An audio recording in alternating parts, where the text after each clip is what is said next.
Thanks for joining us. I'm Leanie Lamberink. We begin tonight in Alberta. Our CMP are investigating a crime in St. Albert they're calling deeply unsettling. A man has been charged with the murder of his partner, who police have confirmed was from Cambridge Bay, Nunavut. Police also continue to actively search for the remains of their infant daughter. Travis McEwen has the details. I'm outside of a St. Albert apartment building where RCMP say a 23-year-old woman was found dead. Investigators say her 9-month-old baby is missing, but they presume she's also dead. RCMP are identifying the young mother as Ayla Agotik-Learn. She was found dead on January 23rd after a suspicious item was reported in the building. Investigators say they have an understanding of where the remains of her baby, Braylee Beasley, are located. The gravity of investigating the death of a 9-month-old to a young mother in a safe community is immense. RCMP have charged Christopher Beasley with second-degree murder and 2 counts of indignity to a body.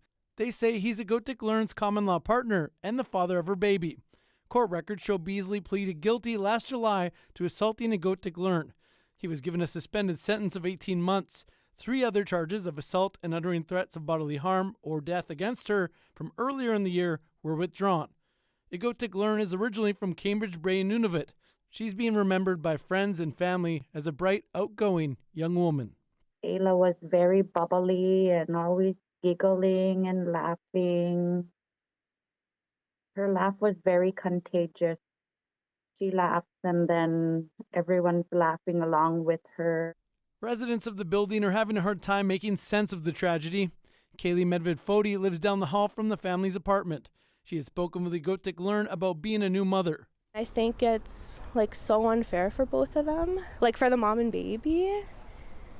It's just so sad that was to happen. Beasley is expected to appear in court in St. Albert on February 22nd. Travis McEwen, CBC News, St. Albert. Baffinland Iron Mines says it's been cleared to start building its rail and port project at Steensby Inlet in Nunavut. That comes after years of consultations and opposition from hunters. Samuel Watt has the story. Baffinland Iron Mines says the Steensby project is all go ahead with all the relevant authorisations secured, a cause of celebration for Baffinland's Paul Kwasa. The reasoning of selecting parcels of land for Inuit with potential minerals was to ensure that, Nunavut eventually could become self-sufficient. The plan is to ship iron ore from its existing Mary River mine. They'll travel south via a railroad to a port in Steensby Inlet.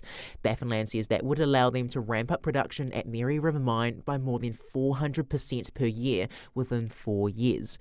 The project, first approved in 2012, has long been a point of contention. Local communities in Staniarayak and Igloolik fear irreversible damage to precious hunting grounds. Baffinland insists it is listening and adhering to traditional Inuit values. There's going to be more interaction between Caribou and the rail line than was probably originally contemplated. Baffinland has held countless community consultations, but the University of Manitoba's Peter Kuczewski says he hasn't really seen Baffinland change their approach coming out of those. He's been assisting Staniarayak and Igloolik's hunters and trappers organisations with their submission, and he says a lot has changed with the environment since 2012. The communities really, in both cases, wanted to talk about, maybe this project shouldn't go ahead. We should do a whole new comprehensive view. And that partly comes from they saw what happened with the Northern Tote Road, the impact of red dust. Iron ore is listed as a critical mineral by the Canadian government, so there is demand. Once construction starts, Kwasa says they'll need to bring on 600 employees. It's a win-win situation for the communities, for Kikatarubiut, and for Nunavut. Baffinland expects construction to begin this fall, but Kuczewski says there's still time to make some tweaks before it proceeds. There are things that I will talk to the communities about doing around the impact and benefits agreements they might negotiate, to ensure locals get some compensation for the damage to their lands. Samuel Watt, CBC News, Yellowknife. Survivors of abuse at federal Indian hospitals can start submitting claims for compensation. The federal court approved a class action settlement agreement last summer. The federal government ran 33 racially segregated Indian hospitals across the country between 1936 and 1981. People can submit claims for psychological, verbal, physical, or sexual abuse experienced at these hospitals. Families of patients who've died after January 25th, 2016 can also file a claim. Compensation will range from $10,000 to $200,000. A senior lawyer who's worked on the case says his clients are welcoming this next step.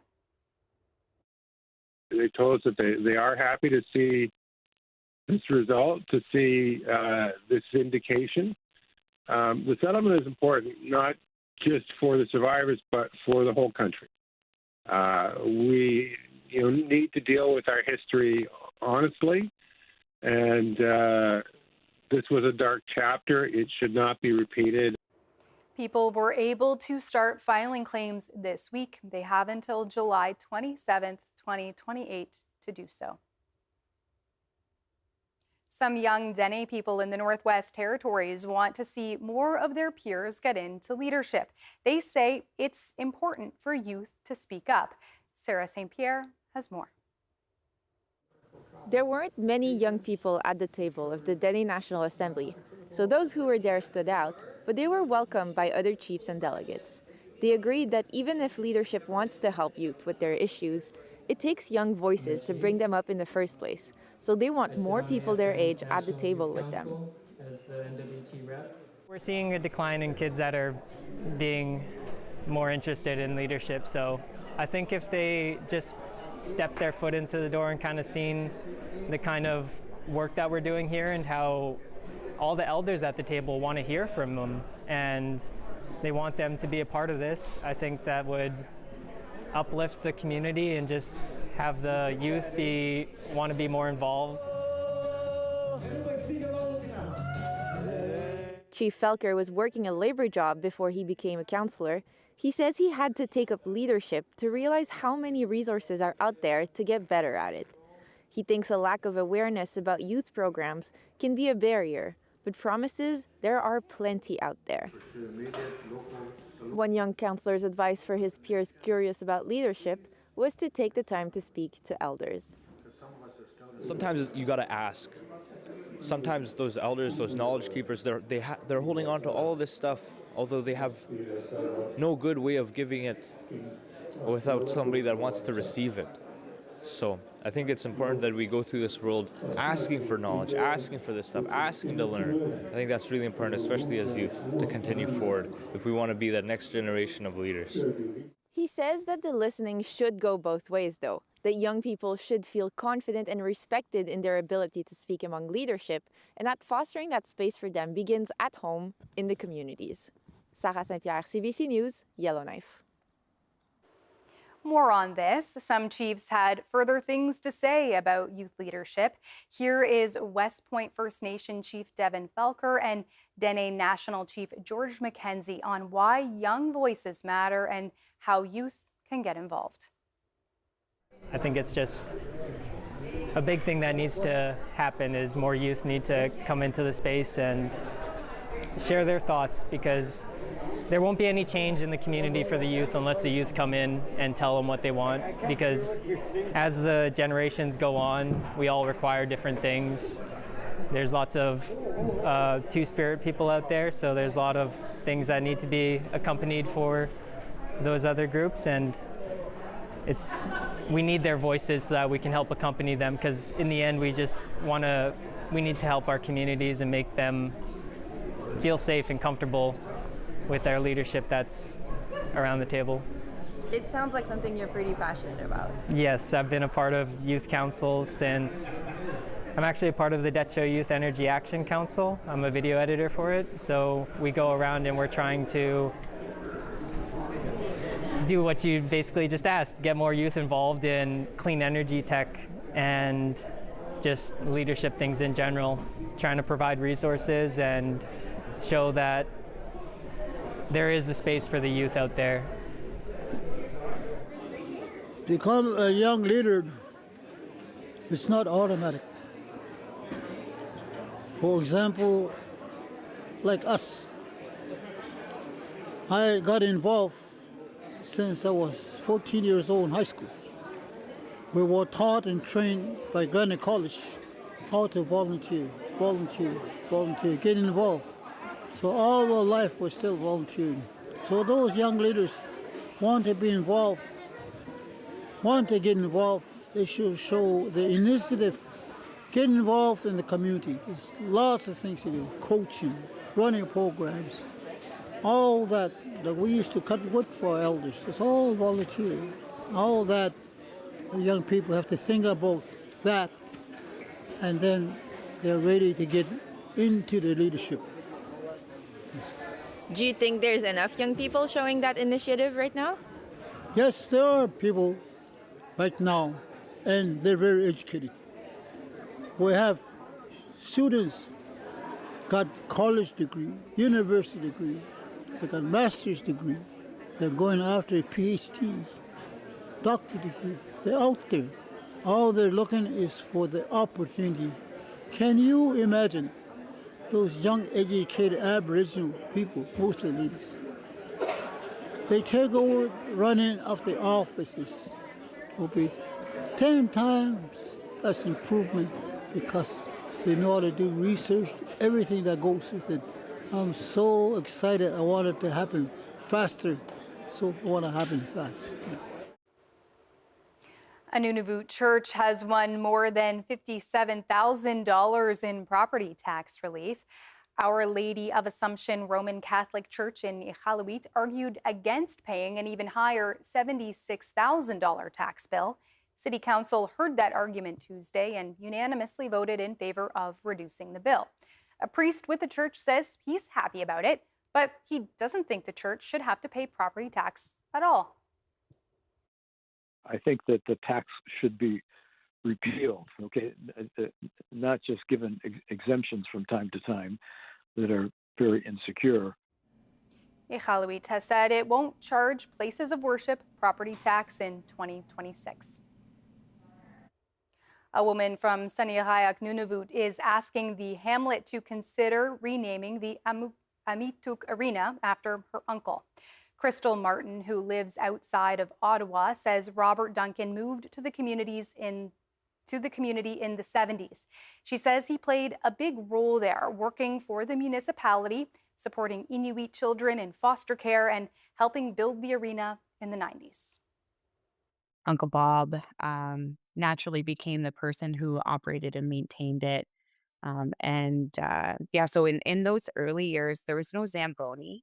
And so I just remember this very vividly, standing in the rink when he was doing his first ice, putting in the ice for the first time and watching him push this water tank with a skirt on it. And it would take him hours and hours and hours to flood the ice, to clean it and everything. And he would still do it. He would do it from, he'd be at the rink from sunrise to sunset. Like that was his life. He really was passionate and dedicated to supporting the arena and making sure that the whole community had the opportunity to utilize it. And for Inuit, we love hockey. I'm not sure if that's really proven, but you can probably see that in every Inuk or Inuit community you go into. That is their safe space. That is where they can let their energy out. That is where they can, build their own community and their own team. They really had a passion for that. So it was, to me, it makes absolute sense, over, 25 years or close to 30 years that he's been working at the arena, that we at least recognize his dedication. Martin says Duncan spent his last few years in Ottawa after a stroke. She says he passed away on Friday at the age of 74. Saniqaiaq's mayor, Manasi Ulayuk, says council is open to talking about renaming the arena in his honor.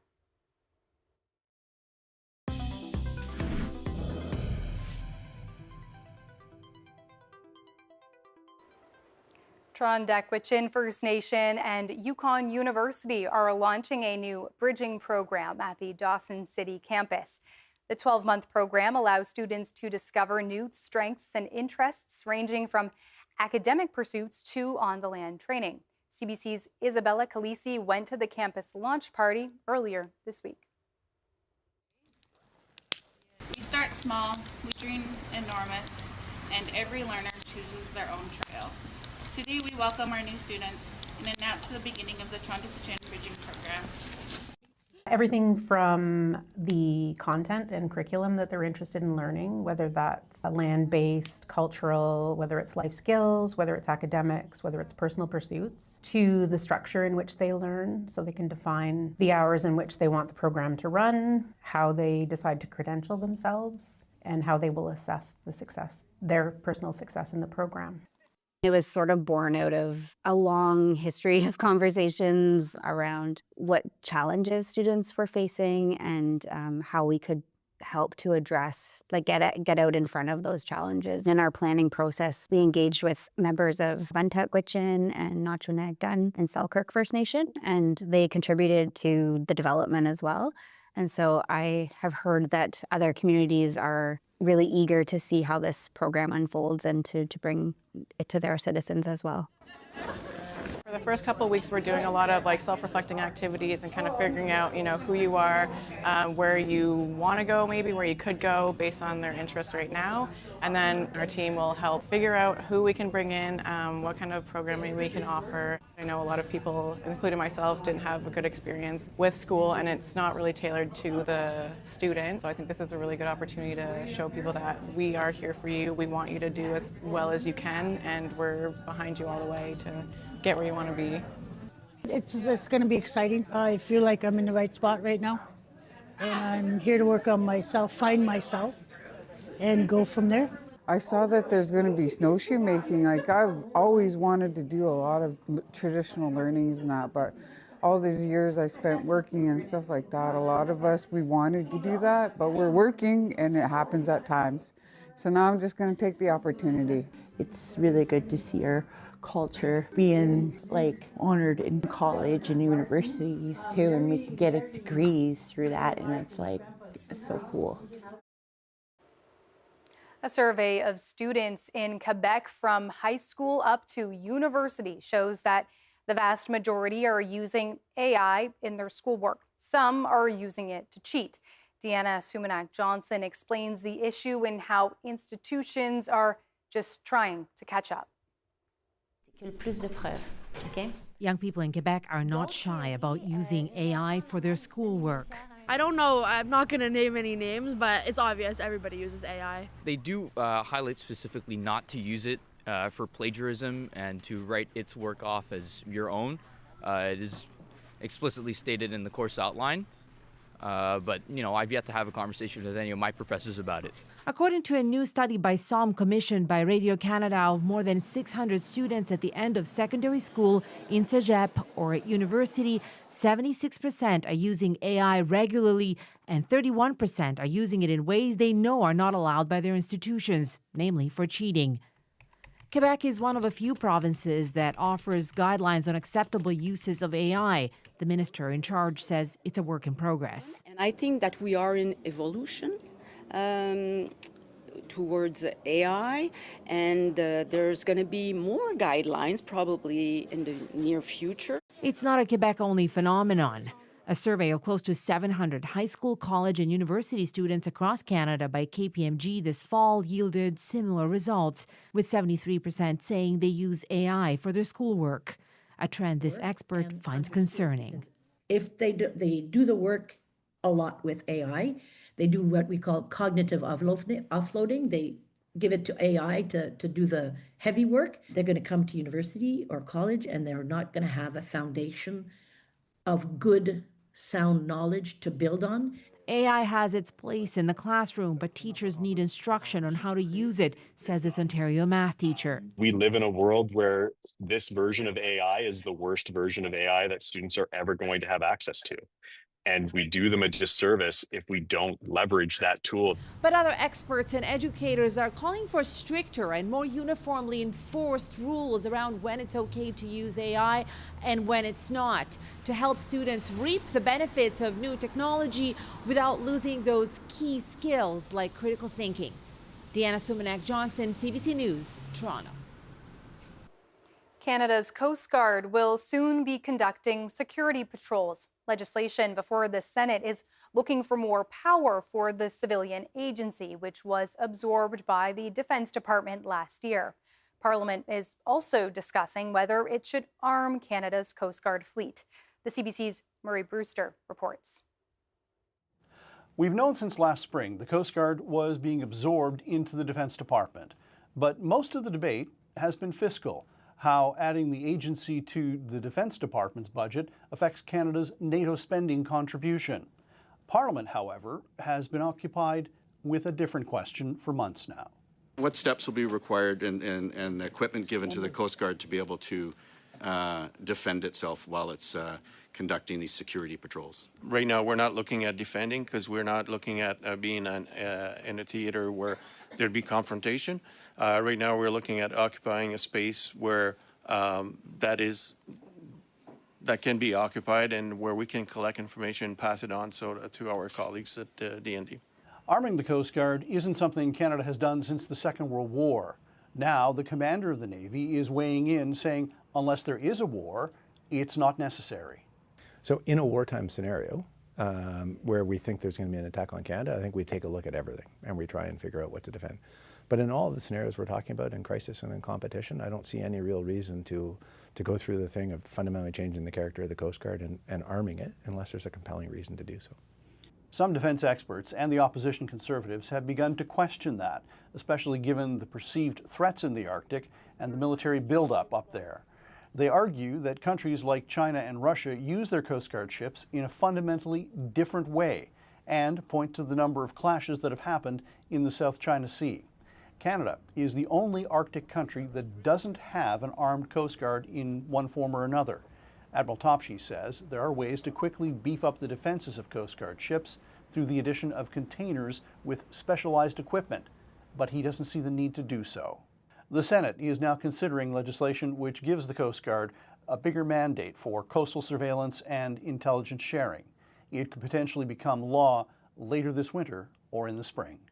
Murray Brewster, CBC News, Ottawa. The polar bear and its potential doom in the face of diminishing ice flows have become a rallying symbol in the fight against global warming. But bears in one part of the Arctic are making adaptations and buying themselves time. The CBC's Anand Ram has the story. You're not going to get them to step on a scale. So, unfortunately, this is the best way to study the health of polar bears. And 25 years of expeditions like this are revealing surprising information about how these bears, native to the Barents Sea north of Norway, are surviving. There were some declines in body condition, but then it seems to have basically stabilized out, that the bears are doing okay there. Surprising because over those same 25 years, climate change has rapidly warmed the area, giving these bears as much as 100 fewer days of ice access to prey, like ringed seals. The bears are spending more time on land, that's very clear, but they have exploited food resources that they've always used, but it seems like they're just using more often now. Eggs, whale carcasses, walrus, even reindeer, adapting their menu as their world warms faster. It's always nice to have a good news because studying polar bears is often depressing. But good news for the Barents Sea bears doesn't translate to other polar bear populations that have lost sea ice, like those in Canada. There's like extensive work on the polar bear in the Hudson Bay in particular, and it's clear that their body condition, their survival, their reproduction has been declining with sea ice. A sign of short-term adaptation to the climate change humans are causing, but experts agree that when all the ice goes, so go the bears. Anand Ram, CBC News, Toronto.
That is Northbeat for tonight. For news anytime, head to cbc.ca/north.